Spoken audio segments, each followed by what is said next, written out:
नमस्कार साथियों, मैं मनीष भारती संस्कृति पीसीएस प्लेटफॉर्म पर आप सभी का स्वागत करता हूं। साथियों, जैसा कि हम सभी जानते हैं कि बिहार के बहुत सारे लोग जो हैं बिहार से बाहर रोजी रोटी के लिए जाते हैं। अब इन सब चीज़ों को देखते हुए बिहार सरकार ने एक महत्वपूर्ण फैसला लिया है कि बिहार के जितने भी प्रवासी मजदूर होंगे उनके लिए एक डेटा सेंटर बनाया जाएगा जो कि पटना में स्थित होगा।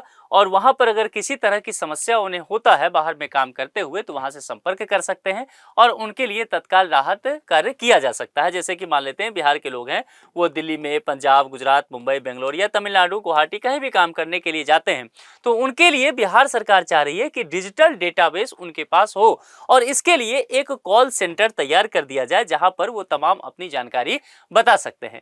देखिए, इतिहास में कहा जा रहा है कि ऐसा बिहार में पहली बार हो रहा है। डिजिटल सुरक्षा कवच के तौर पर इसे देखा जा रहा है और कुल मिलाकर के जो लोग 72वीं बीपीएससी दे रहे हैं वो ध्यान रखिएगा, श्रम संसाधन एवं प्रवासी श्रमिक कल्याण विभाग, ये विभाग जो है इसके लिए क्या काम करेगी?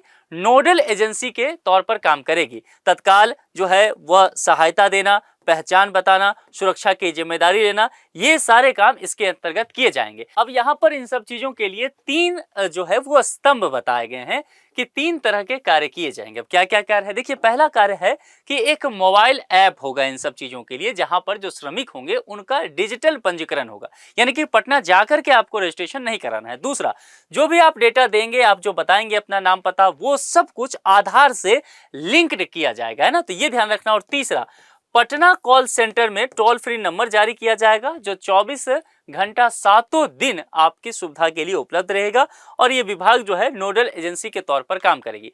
अब जरा तुलनात्मक अध्ययन करते हैं कि इससे पूर्व क्या व्यवस्था था और अभी किस तरह की व्यवस्था की गई है। अगर देखेंगे तकनीक और पंजीकरण तो पहले इस तरह की कोई व्यवस्था था ही नहीं, अगर थोड़ा बहुत था भी तो मैन्युअली रजिस्ट्रेशन करना पड़ता था। अब इन सब चीजों के लिए मोबाइल ऐप ही कर दिया गया है तो तमाम लोग आसानी से इससे जुड़ सकते हैं। पहचान सत्यापन के लिए पहले इस तरह की कोई व्यवस्था थी नहीं, अब जो है 100% आधार से लिंक कर दिया गया है और यहाँ पर सहायता तंत्र के तौर पर पटना स्थित सेंट्रलाइज कॉल सेंटर होगा जहां पर आप किसी तरह की बातें कर सकते हैं।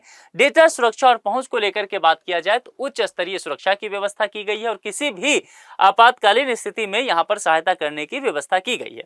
अगर पहले स्तंभ पर विस्तार से चर्चा करेंगे तो श्रम संसाधन विभाग का एक नया मोबाइल ऐप आ रहा है। राज्य के सभी प्रवासी मजदूरों को विस्तृत सूची इस ऐप में दर्ज करना होगा ताकि यहां से आपको स्थिति की सही जानकारी मिल सके, सुरक्षा ऑडिट किया जा सकता है। इन सब चीजों को लेकर के जानकारी दी जा रही है। इसके अलावा दूसरा स्तंभ क्या है कि आपके जो भी डेटा रहेगा उसको 100% आधार लिंक डेटाबेस किया जाएगा, यानी कि असंगठित श्रमिक क्षेत्र जो है यहाँ डेटा देंगे, ये आधार से सत्यापन करेंगे और फिर केंद्रीय डेटाबेस उनके आधार पर तैयार किया जाएगा ताकि उनको भविष्य में किसी तरह की जरूरत हो तो यहां से मदद पहुंचाया जा सके। तीसरा स्तंभ जो महत्वपूर्ण है, पटना स्थित सेंट्रलाइज कॉल सेंटर। अब देखिए, एक तो कॉल सेंटर अगर यहाँ बनता है तो निश्चित तौर पर बहुत सारे रोजगार तो बिहार में यहीं से उभरते हुए नजर आएंगे। अब देखिए, देश के किसी भी राज्य में कार्यरत मजदूर सीधा संपर्क यहाँ पर कॉल सेंटर से कर सकते हैं। एक टोल फ्री नंबर रहेगा, यानी कि कॉल करने का वहां पर पैसा नहीं लगेगा। कॉल सेंटर की स्थापना के लिए टेंडर जारी करने की बात की जा रही है जिसकी प्रक्रिया शुरू कर दी गई है।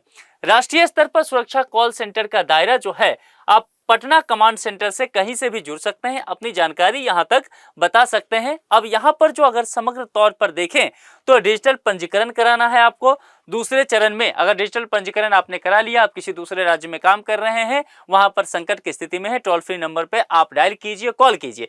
अब आपकी जो भी परेशानी है यहां पर कॉल सेंटर में नोट कर लिया गया और यहां से त्वरित समाधान को लेकर के काम किया जाएगा। जैसे आपने देखा होगा मेघालय में या लद्दाख में कई खबर आया कि बिहार के बहुत सारे श्रमिक जो हैं वो फंसे हुए हैं, जैसे कोयला का खाद्यान्न वगैरह खदान में हो गया था। तो कुल मिलाकर के अगर इस तरह के इश्यूज होता है तो यहां पर आपको त्वरित समाधान और मदद दी जा सकती है। अब यहां पर सबसे महत्वपूर्ण बात समझते हैं कि ये योजना जो है इसका क्रियान्वयन कैसे किया जाएगा और इससे संबंधित महत्वपूर्ण तिथि क्या है। देखिए, प्रोजेक्ट लॉन्च करने की दिशा में तेजी से काम किया जा रहा है। ऐप का निर्माण यहां पर हो चुका है, देखिए टिक लगा दिया गया है। इसके अलावा सुरक्षा जांच से इस ऐप को गुजरना है, अभी काम इस पर चल रहा है। और तीसरा जो सबसे महत्वपूर्ण प्रक्रिया है कि इन सब चीजों के लिए करके कॉल सेंटर जो खोलना है उसके लिए टेंडर आवेदन मांगा गया है जिसके लिए आखिरी तारीख जो है 21 अप्रैल है।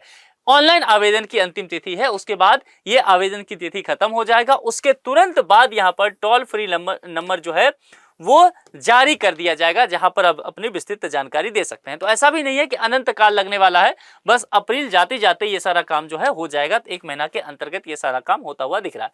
कुल मिलाकर के बिहार सरकार श्रमिकों के प्रति अपनी प्रतिबद्धता जताती हुई नजर आ रही है। सुरक्षित श्रमिक से सशक्त बिहार की संकल्पना को देखा जा रहा है और संभव है कि आगे चल के सरकार इन सब डेटा का इस्तेमाल इसलिए भी करे कि चूंकि बिहार एक ऐसा राज्य है जहां पर पलायन बहुत अधिक होता है, तो समय के साथ अगर जितने भी श्रमिक बाहर काम करते हैं उनका डेटा उपलब्ध रहता है बिहार सरकार के पास, तो बिहार में जब उपयुक्त माहौल हो तो उनको बुला करके यहाँ पर काम दिया जा सकता है।